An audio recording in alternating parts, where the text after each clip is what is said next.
Hey everyone, it's Mr. G again. I'm back with more critical thinking this week. And this week we'll be discussing, we're going to stick with the author's side, and we're going to talk about how to write a children's book. Okay, so we're going to get right into it, and we're going to discuss the 12 steps to writing a children's book or any book.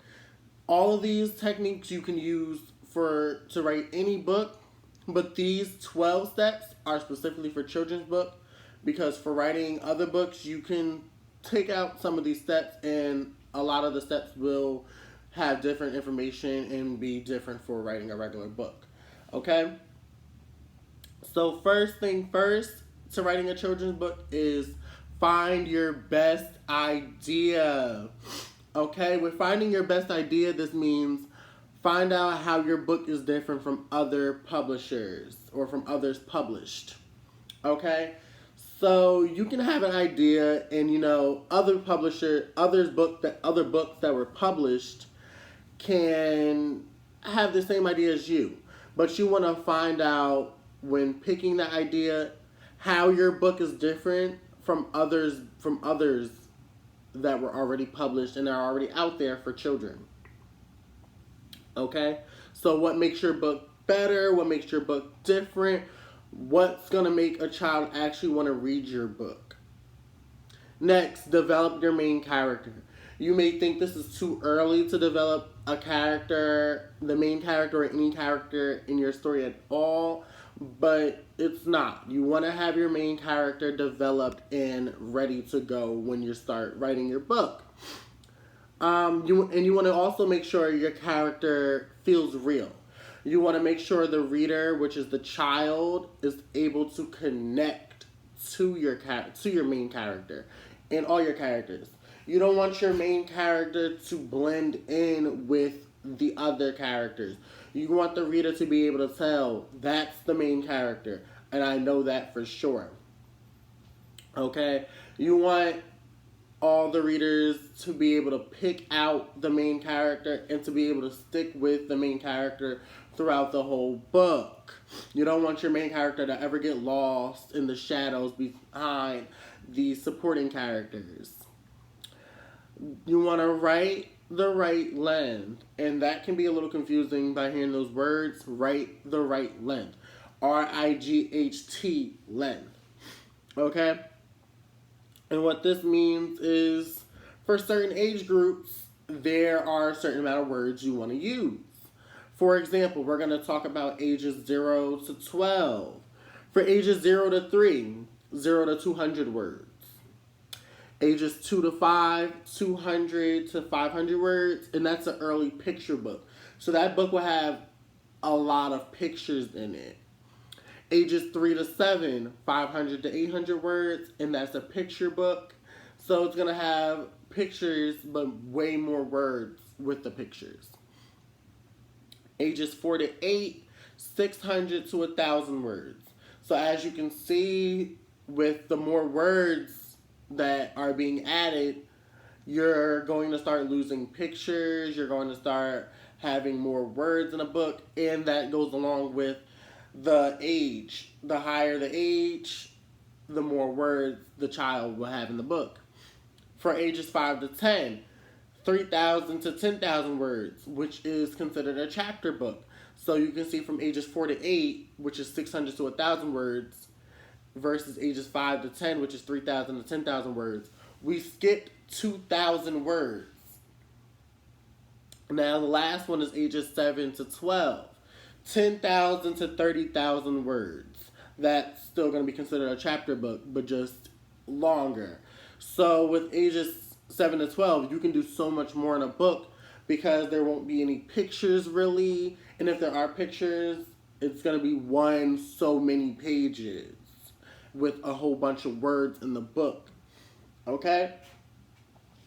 So next is step 4, and that is start the story quickly. That is probably self-explanatory, but I'll explain it more. And what that means is you want to grab the child's attention early. You don't want to wait until page 5 to start explaining to start explaining your story or anything. You want to explain your story in page 1 or 2. So with being the writer of the book, try your hardest to start your story by page 1 or 2. I would say strive to start your story in page 1, but if you can't, then 2. But going to page 3 or 4 or beyond that, that's pushing it to try to get your story started by that point. Next is step 5. Figure out the main problem. Now, when you're writing a book, you may sit there and say, my character won't have a problem. I will have a problem in this book. Yes, you will.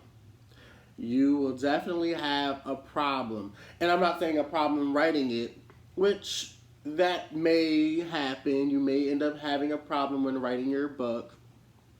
But what I mean for figure out the main problem is figure out the main problem for your book.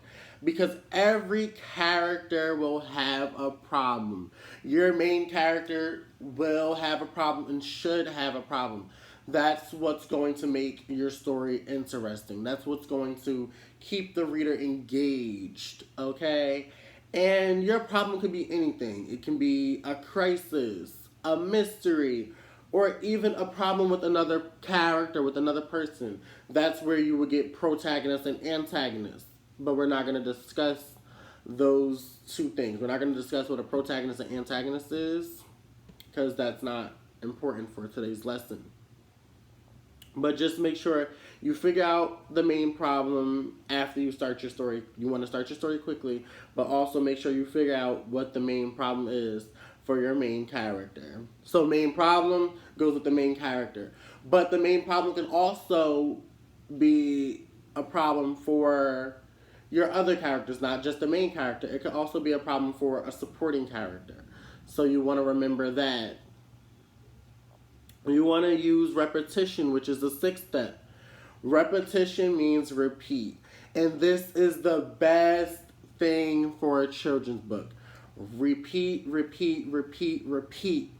You want to repeat things in children's book because children love repetition, parents love repetition. It will help the child understand the book and you won't lose their interest because they'll be able to connect and be like, this is going to happen next. I bet you they say this next. Because you're repeating things. And they're going to be able to understand the book more. And that's where the writer of the book is using critical thinking. And the reader will be using critical thinking. Because with all these steps, critical thinking is most definitely involved when writing a book. And we learned that in last week's lesson with the 5 W's and the 1 H for a book. So don't think that critical thinking is not involved in writing a book. It most definitely is involved in writing the book. Our next step is step 7. And step 7 is write for illustrators. So in children's books, there are pictures. And that's where the illustrator comes in. The illustrator is the person that draws the pictures. In books for older kids, there won't be as many pictures, but there will be some pictures. So with that being said, you want to make the illustrator's job easy and fun. You don't want to just sit there and be like every other writer and sit there and put a school and a dog.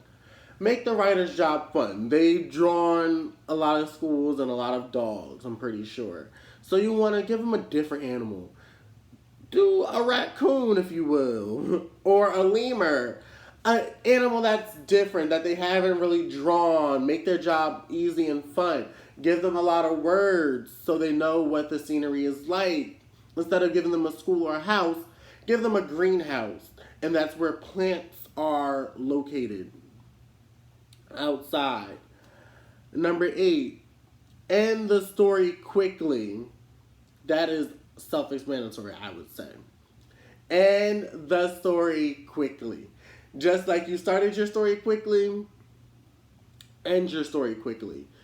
Just because it says for a certain age group that you can go up to 1,000 words, that's like the maximum. That's the maximum number for a certain age group.